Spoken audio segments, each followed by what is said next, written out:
ஒரு 5 வயசு குழந்தைக்கு 4 பாயிண்ட் மஞ்சக்காமலை 4.7 5 பாயிண்ட் வருதுன்னா அப்போ இந்த குழந்தை சாப்பிட்ட உணவு என்ன? இந்த குழந்தைக்கு 5 பாயிண்ட் பிலிருபின் வருதுன்னா என்ன காரணம்?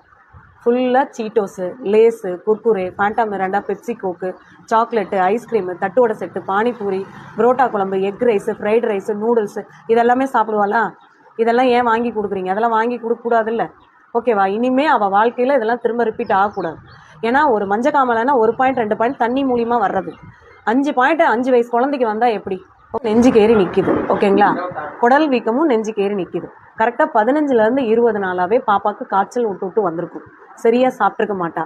வயிறு வலிக்குதுன்னு சொல்லியிருப்பாள். 2 நாள் 3 நாளைக்கு ஒரு தடவை தான் டாய்லெட் வரும். முக்கி போனால் ப்ளீடிங் ஆகும். இல்லைன்னா சாப்பிட்டோன்னே டாய்லெட் போயிட்டே இருப்பாள். இந்த உப்புசமெல்லாம் காட்டியிருக்கும். யூரின் ஒரு டைம் மஞ்சள் ஒரு டைம் வெள்ளை. வயிறு வலி, வாமிட்டிங், பச்சை தண்ணி கூட உள்ளே விடாமல் எதிர்த்து அடிச்சிருக்கும். கால் வலி சொல்லியிருப்பாள். கால் வலி சொன்னாலா? இதுக்கெல்லாம் என்ன ட்ரீட்மெண்ட் பண்ணீங்க? ஊசி போட்டிங்க. திரும்ப அதே டைமுக்கு சாயங்காலம் காய்ச்சல் வரும். இன்னைக்கு ஈவினிங் வந்தால் இதே டைமுக்கு சாயங்காலம் அடுத்த நாளும் வரும். கல்லீரல் வீக்கம், குடல் வீக்கத்துடன் கூடிய மஞ்சள் காமாலை. வாயில் சில டைம் எச்சு ஊறி வரும், கசக்கும், காய்ச்சல் விட்டு அடிக்கும், சரியாக சாப்பிட மாட்டாங்க, பச்சை தண்ணி கொடுத்தாலும் ஓக்களிச்சிக்கிட்டு நிற்கும். இதெல்லாம் மஞ்சள் காமாலையோட சிம்டம்ஸ்.